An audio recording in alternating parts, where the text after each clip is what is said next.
सच में बहुत अच्छा लगता है। हेलो गाइस,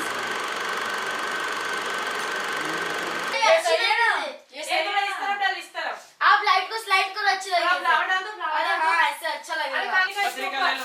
ये इसके ऊपर डालो फटाफट। ऐसे अच्छा लगेगा। आप फ्लावर डालना रे। वीडियो तो आया ही नहीं है।